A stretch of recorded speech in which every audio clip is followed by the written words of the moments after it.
You're with Julian on the Browno and Scott Morrison, the gift that keeps on not giving. Like, Scott Morrison, we're in March 2022. Scott Morrison's been trying to call an election since January 2021. So everyone's going to give Anthony Albanese's small target policy, which I have absolutely destroyed numerous times on this show. They're going to give it credit because he's going to win an election. But it's worth pointing out that in January last year, after doing this small target thing and not cutting through at all, Scott Morrison wanted to call an election because he was waltzing to victory. The only reason that Anthony Albanese's small target policy has worked at all is that Scott Morrison has been the most unrelenting calamity balloon of incompetence and scandal ever since. Pretty much straight away, we had the Facebook debacle where they blocked the news off, and Brittany Higgins, and the never-ending stream of sexual abuse claims and bullying and harassment of women. And he's not been free from any, he's not had any clean water for over a year to call an election. He's tried to do it so many times, and he tried to do it now by getting his mates in the media to throw as much mud about Labour bullying of women and Anthony Albanese going AWOL when the going got tough. And then he wanted to do the budget, and then he wanted to go on Lee's sales show and announce the election. That's my theory. Because he's running out of time. He's only got a few weeks to announce it. And instead, I mean, him going after Labour for the treatment of women and bullying and going AWOL is kind of like Pablo Escobar going after one of his rivals for being a cocaine dealer. It came back to bite him hard. I mean, he even cancelled his Lee Sales appearance to go AWOL when the going got tough that day.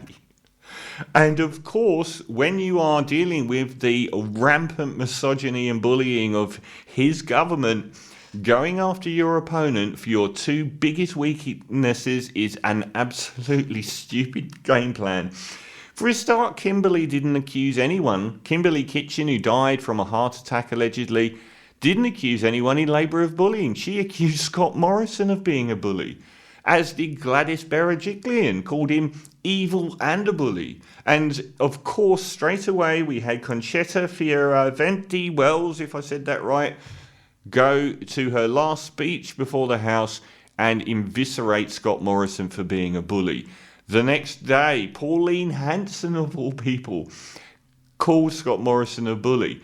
So he has again not been able to call an election. Like, he cannot get out from under. He is so obsessed by the 24-hour news cycle. He thought he had Albo on the ropes for a week. Nice budget he could lie about and spin. I'll announce the election. And he hasn't been able to do it again. And, I mean, it's not even the only controversies. He refused to see the new Chinese ambassador and tried to paint that as a position of strength. No Chinese person in government will see that as anything other than a weakness.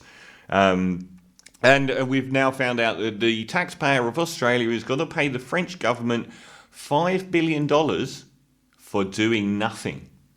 $5 billion for doing nothing at all because he cancelled his own submarine contract.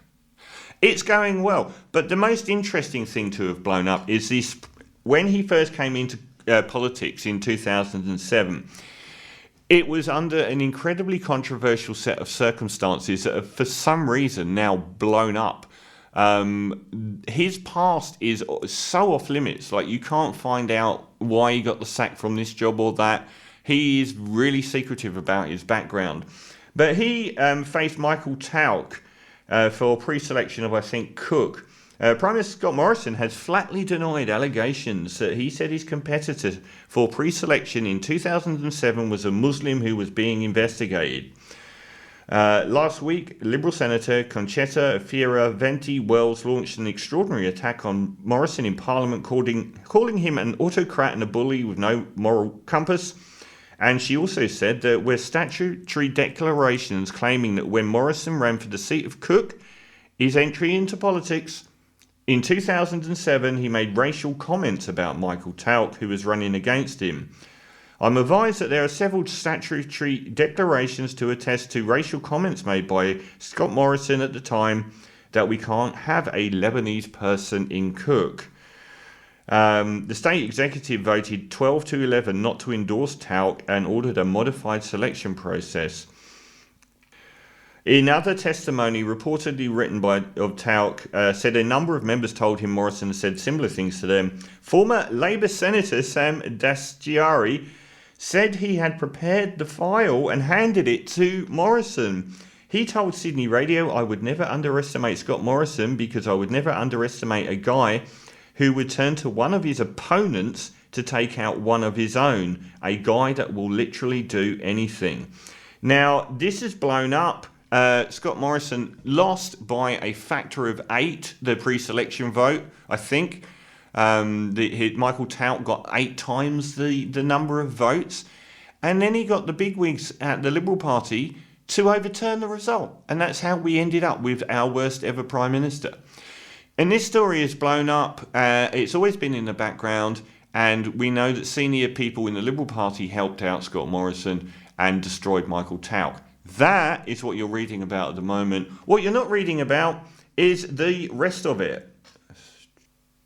Okay, this is from The Leader. This is a story that you may not have heard from 2015. News Limited was willing to pay dearly for this story not to be published. It first offered a $110,000 payment plus a private apology to avoid going to court. But the price it demanded was that the matter be kept confidential. The company was told to take a jump, see you in court. The Daily Telegraph had published 4 stories about Michael Towke, which he believed defamed him, destroyed his political career, and caused untold stress on his family.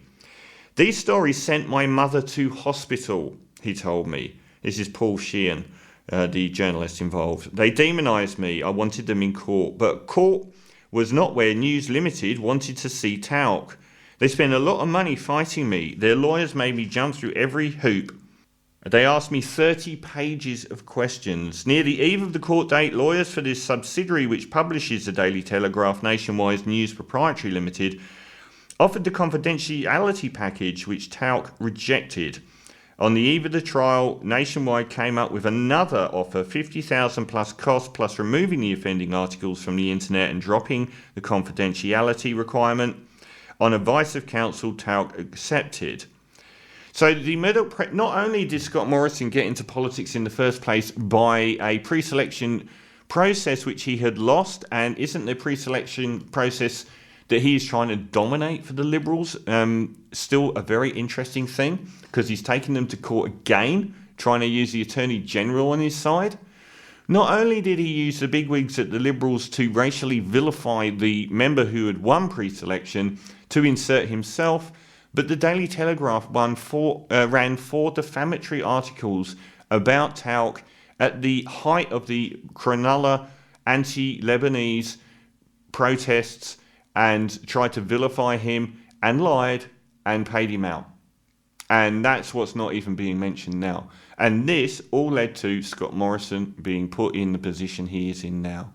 This is a vile bully, an evil bully, according to Gladys Berejiklian, that has gamed the system from day one and has tried to hide every trace of how vile his progress into politics was.